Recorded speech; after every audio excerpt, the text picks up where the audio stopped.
중국 정시 이야기 했는데요. 한국에도 주식 이야기 좀 해야 되겠습니다. 지금 야당에 문재인 당이 혁신을 안 한다고 탈당한 안철수 당, 그리고 안철수 당의 탈당 사태에 대응하기 위한 문재인 대표의 김병관 웹젠 이사회 의장입니까? 김병관 씨 영입.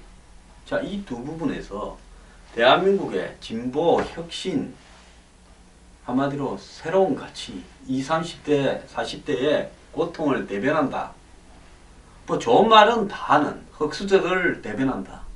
이러는 두 야당이 한마디로 주식 부자들의 대결 양상으로 가고 있는 것이 옳은 겁니까? 안철수에 대응하기 위해서, 김한길 탈당에 대응하기 위해서 김병관을 데려왔는데, 이 김병관은 김세연, 안철수 두 사람의 주식 부자를 능가할 만큼 주식이 많다는 겁니다. 어제 종가 기준으로 2,288억이다라는 겁니다. 자, 제가 안철수 의원이 지난 12월 초에 탈당하고 난 이후에 4만원대 조금 넘던 안내배 주가가 다시 폭등하고 있는 사태에 대해서 2011년 9월부터 시작된 2012년까지의 안철수 효과의 데자뷰가 아니냐고 지적한 바가 있습니다.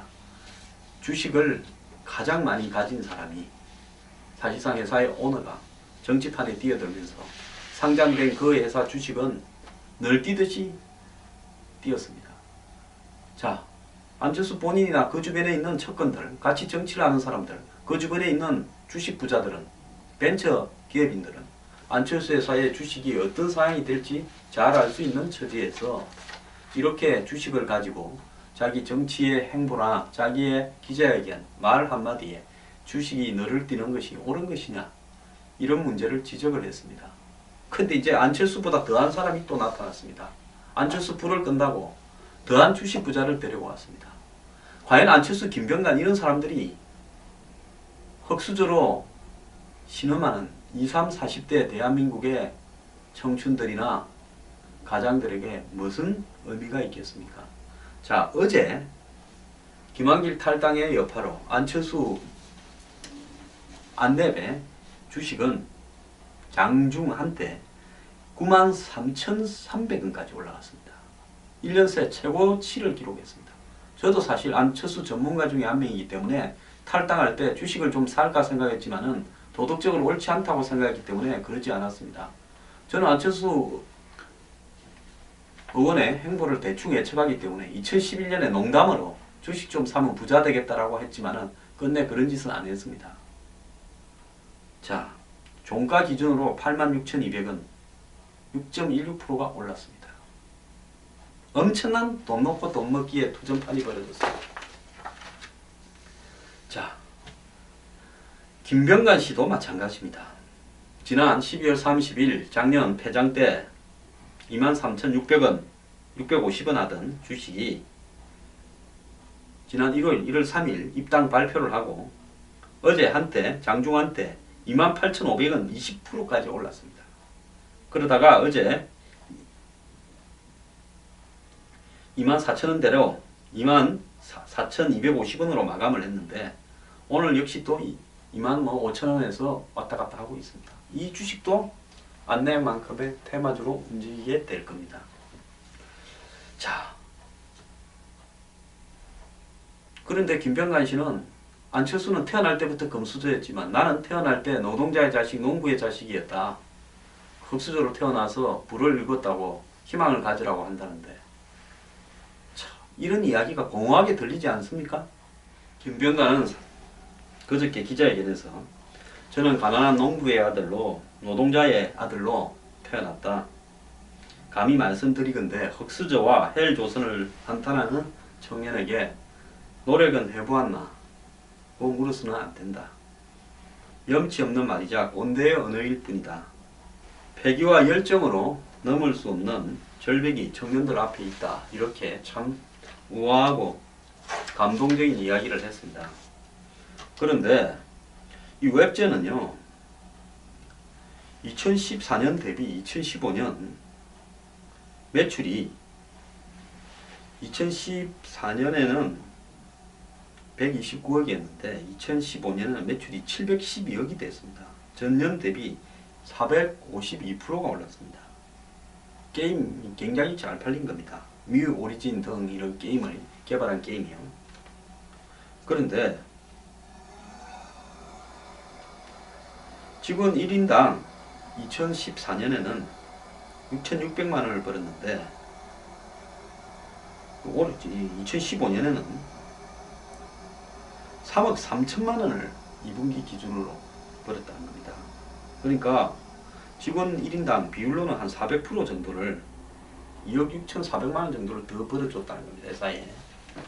그런데 이런 경영 성과에도 불구하고 남자 직원은 평균 연봉이 5.2% 올랐고 직원 1인당 2억 6,400만원을 더 벌어줬는데 급여 인상은 한 달에 16만 6천원, 등기이사 보수는 44.93%, 45% 올랐습니다. 5명이. 연봉으로 6,200만원이 올랐습니다. 그런데 비정규직은 전년 동기 대비 9.09% 기록했습니다. 돈을 저렇게 떼돈을 벌었는데 게임 팔아가 비정규직만 18명을 새로 고용했습니다. 자, 이런 회사가 과연 이런 회사의 오너가 흑수저를 논할 수 있습니까? 다 공개된 수치로 가지고 하는 겁니다.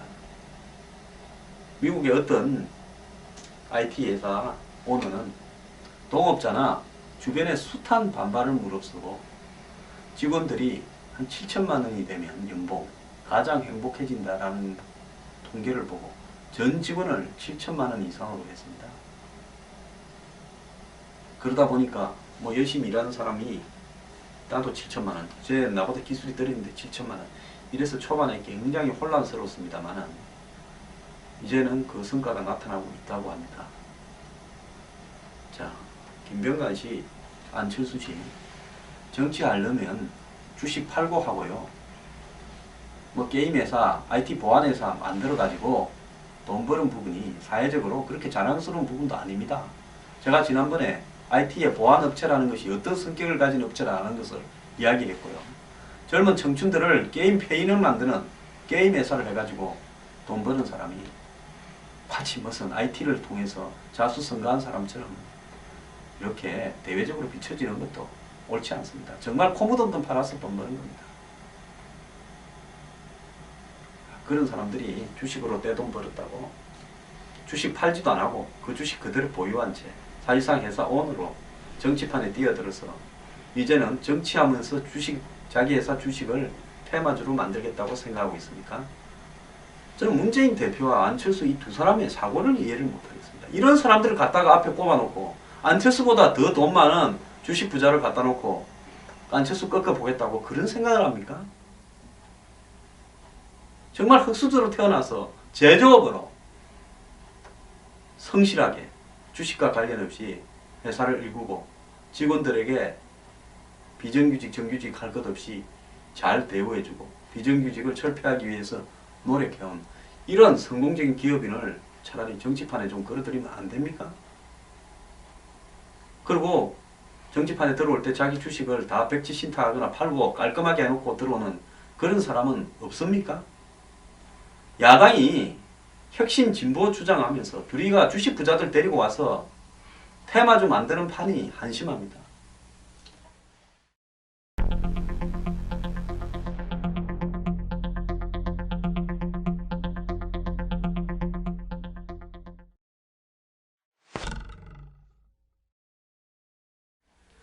제가 예고한 대로 선거구 획정이 지연되고 법적으로 선거구가 다 사라지게 되면서 소송 사태가 잇따르고 있습니다. 제가 뭐라고 그랬습니까?